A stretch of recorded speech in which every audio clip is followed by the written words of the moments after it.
आज आपण तांदळाची खीर करणार आहे. सर्व पितृ अमावस्येच्या सर्वांना खूप खूप शुभेच्छा. इथे दूध उकळत ठेवलेलं आहे. दूध उकळलेलं आहे पूर्ण. कढई गरम करायला ठेवली आहे.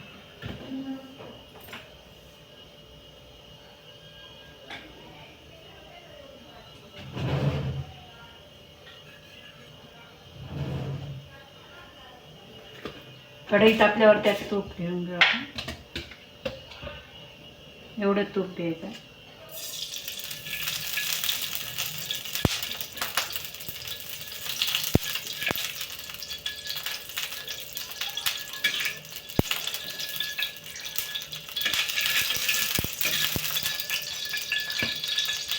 साजूक तूप आपण या कढईत घेतलेलं आहे. इकडे दूध उकळत आहे.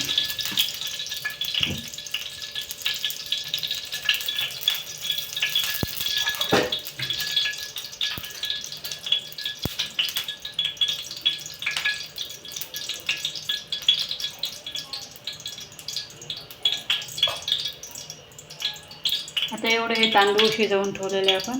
तांदूळ शिजवून ठेवले मऊ भात. जास्त पाणी घालून तांदूळ शिजवून ठेवलेले आहे. मऊ भात केलेला आहे. इथे स्वच्छ हात धुतलेले आहे मी. आणि हाताला दाबून पाहिलं की असा पूर्ण एकजीव झाला पाहिजे. इतका असा मोकळ्याला भात पाहिजे.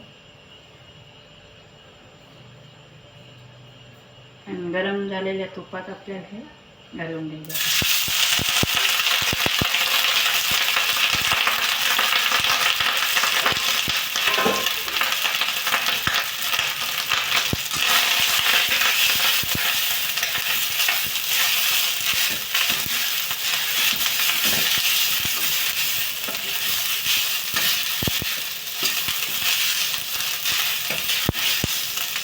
तूप थोडं जास्तच घालायचं आहे, कारण हा भात शिजलेला भात आसट असतो. मग ते चिपकला नाही पाहिजे सगळीकडे म्हणून.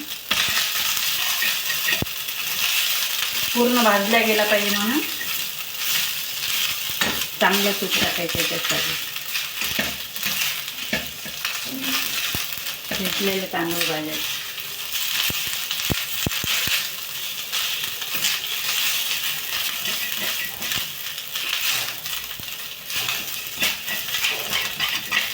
तूप घातल्यामुळे हे कढईला चिटकत नाही आहे.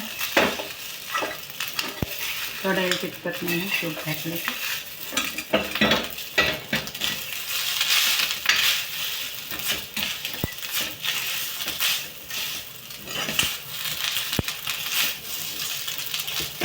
याच्यात तांदूळ आपल्याला राहायला नको आहे, म्हणून जास्त पाणी टाकून आपल्याला हा भात शिजवून घ्यायचा आहे.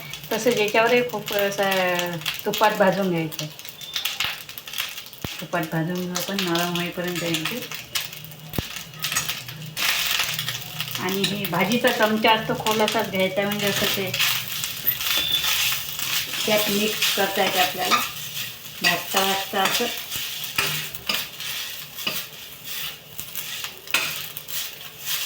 खीर केली की त्यात तांदूळ दिसलेले नाही पाहिजे.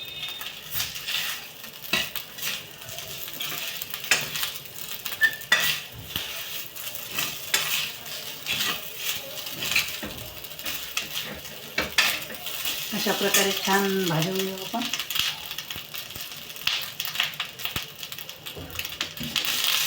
झटपट होते. तांदूळ जास्त पाणी टाकून तांदूळ शिजवून घेतले की ते लवकर झटपट होते. ती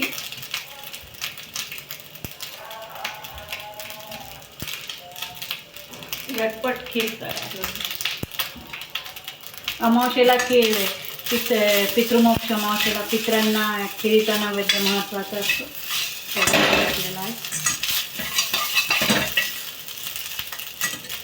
खीर बनवायचं.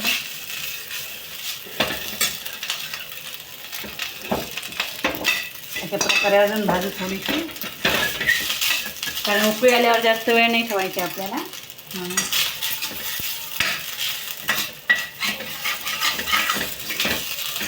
खमंग तुपात भाजून घेतली आपण आता ही तांदूळ.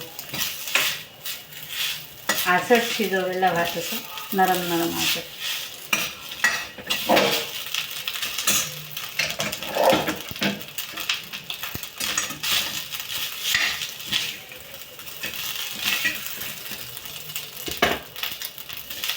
थोडेसे पाहू आपण. हात स्वच्छ धुवून घ्यायचे.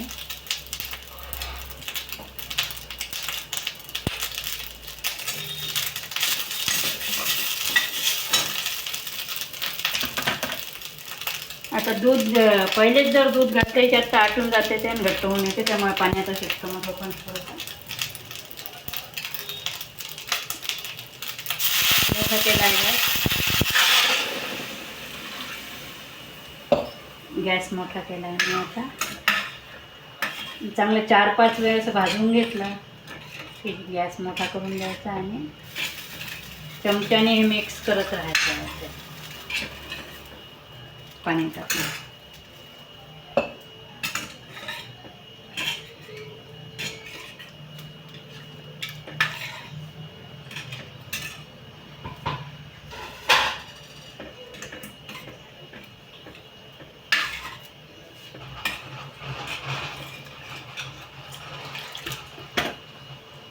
बघू शकता तुम्ही.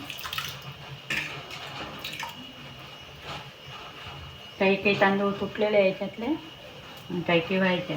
तर आता या पाणी टाकल्यावर आपल्याला 1-2 उकळ्या झाकण ठेवून येऊ द्यायचं आहे. पाणी टाकल्यामुळे आता खालून लागत नाही. हे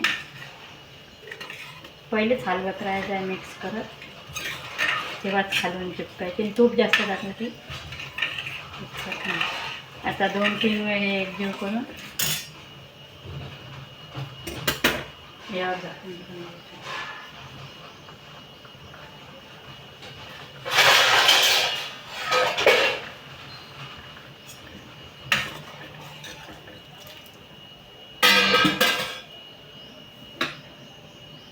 तोपर्यंत हे दूध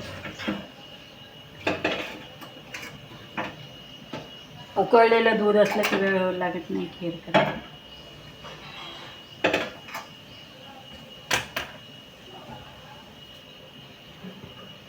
वाफ येते.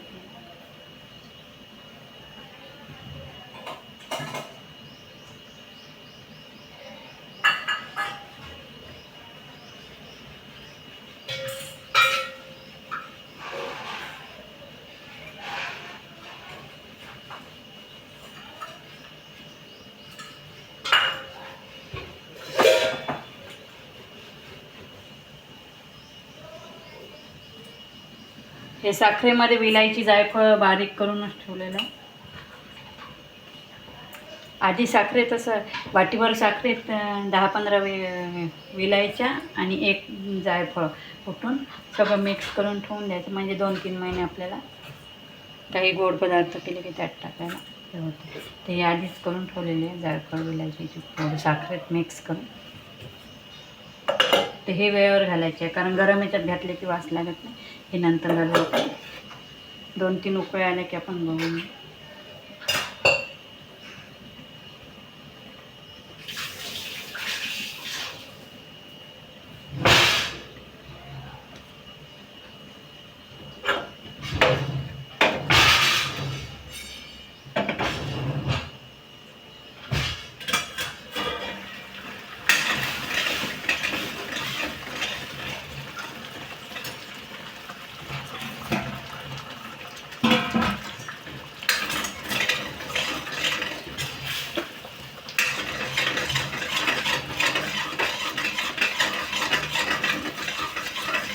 अशा प्रकारे आपण चमच्याने फिरवत राहायचं. आता हे पाणी पूर्ण आटलेलं आहे. तांदूळ शिजवत आहे. ते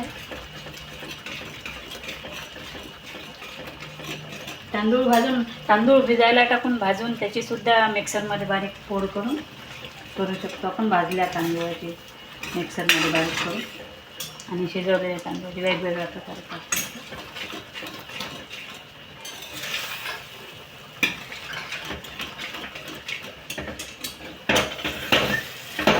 अशा प्रकारे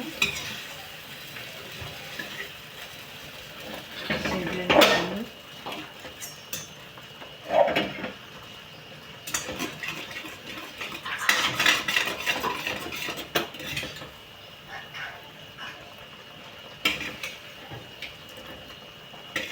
ते एकसारखं हलवत राहू, मिक्स करत आहे.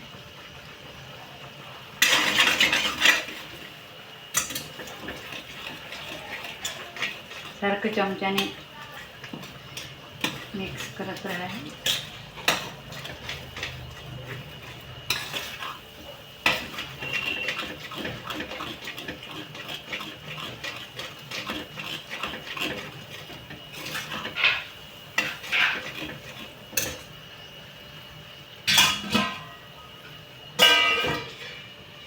खालून जळलं नाही पाहिजे म्हणून थोडं साखनात पाणी घाल.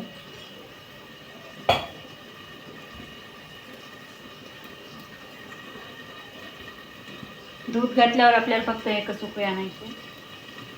पहिले पाणी घालून चांगला चोपडं शिजवून पाणी थोडं गरम होऊन द्यायचं. झाकणावर वाफेने गरम होतं तो पण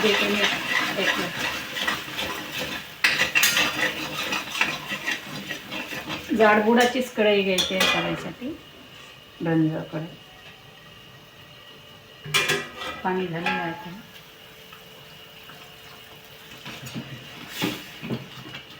थोडं थोडं थोडं थोडं पाणी आहे चमच्याने मिक्स करत करत राहायचं.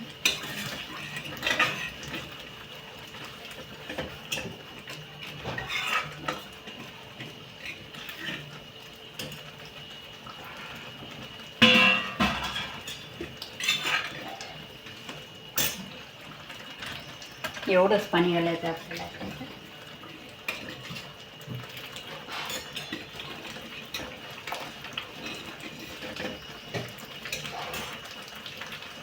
आता या प्लेट भरून आपण तांदूळ शिजवलेले घेतलेले होते.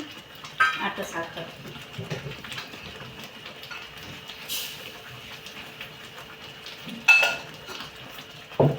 आपापल्या आवडीनुसार तुम्ही गोड फेकी करू शकता. आता मला एवढं दूध घालायचं आणि ते पाणी पूर्ण आटलेलं आहे तर एवढी साखर होऊन जाते. ह्याच्यातही साखर आहे.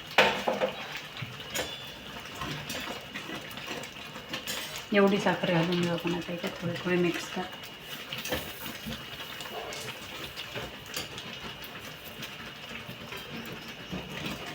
साखर घातली की अजून पातळ होते ते. तांदूळ पहिलेच चोपडे शिजवून घ्यायचे. साखर टाकल्यावर मग शिजत नाही ते. जेवढे चोपडे झालेले असतात तसेच राहते म्हणून आधीच शिजवून साखर टाकायच्या आधी चोपडे करून.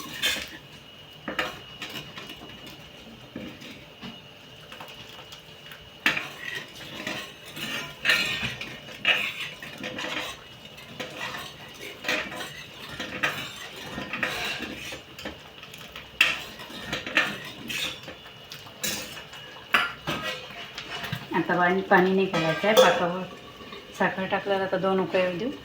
मग मिक्स करून त्यात दूध घालून 1 उकळी.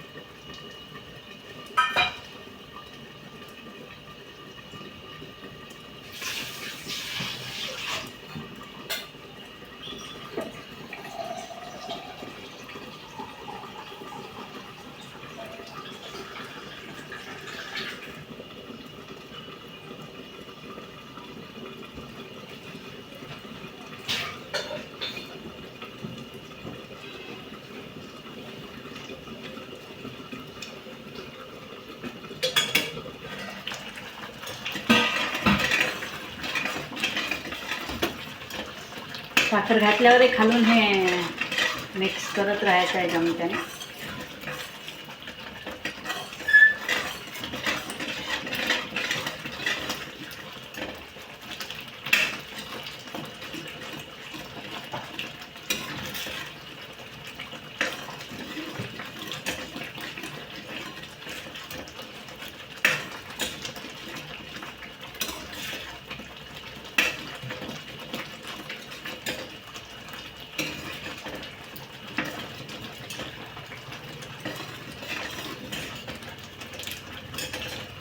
अशा प्रकारे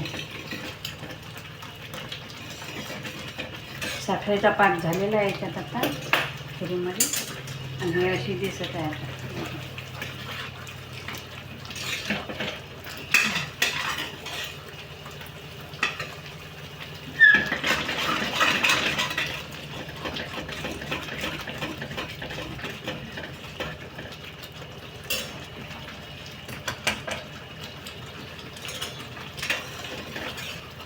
कोणी घट्ट करतात, कोणी पातळ करतात खीर. शिजल्यावर दूध टाकलं तरी ते थोड्या वेळाने अजून एखादा तास झाला की घट्ट होऊन येते. थोडी पातळच करायची ही, म्हणजे कारण थंडी झाली की घट्ट होते.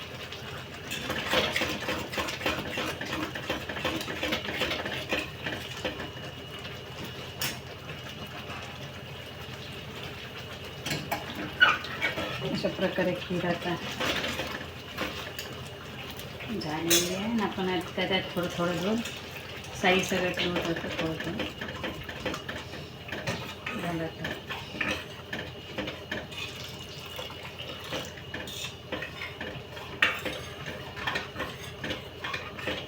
साखर तुम्ही आपापल्या आवडीनुसार गोड तिखट कसे पाहिजे तसे घालू शकता.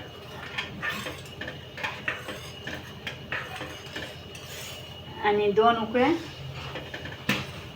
दूध उकळलेलं आहे आपलं, उकळलेलं दूध घालायचं. आणि सर्वात शेवटी हे जायफळ, विलायची, साखरेची सर्वात शेवटी.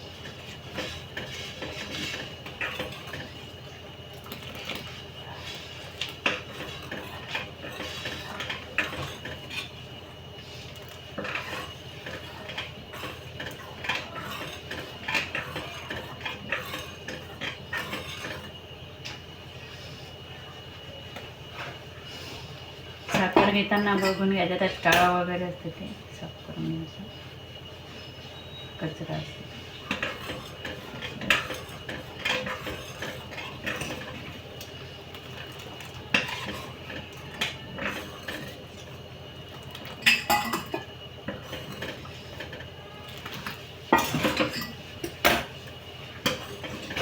2-3 उकळ्या आल्या आणि थंडी झाली की ते अजून घट्ट येते. त्यामुळे एवढीच आपल्याला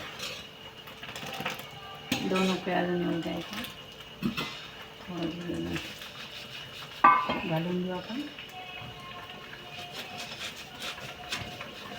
सर्वात शेवटी हे जायफळ, विलायची पूड, साखर.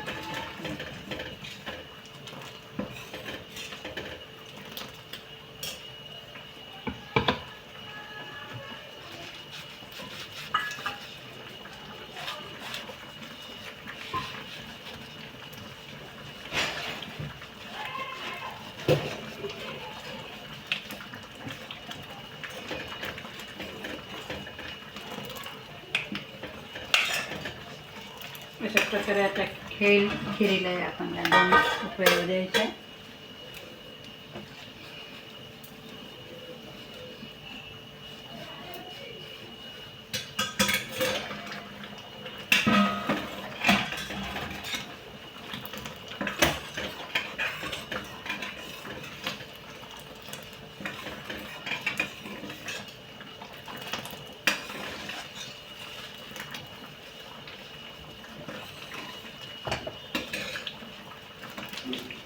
साखर मिक्स झालेली आहे, जायफळ तिथे टाकलेली आणि अशा प्रकारे उकळलेली खीर आपण तयार आहे. आता गॅस बंद करून टाकायचं आपल्याला. 2-3 उकळ्या आल्या की 2 उकळ्या येऊ द्यायच्या आपल्याला.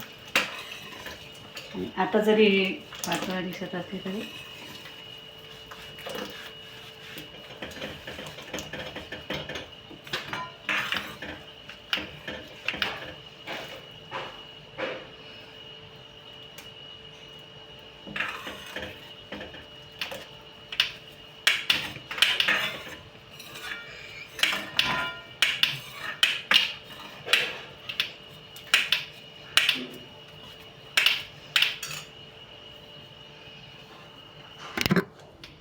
अशा प्रकारे तयार आहे.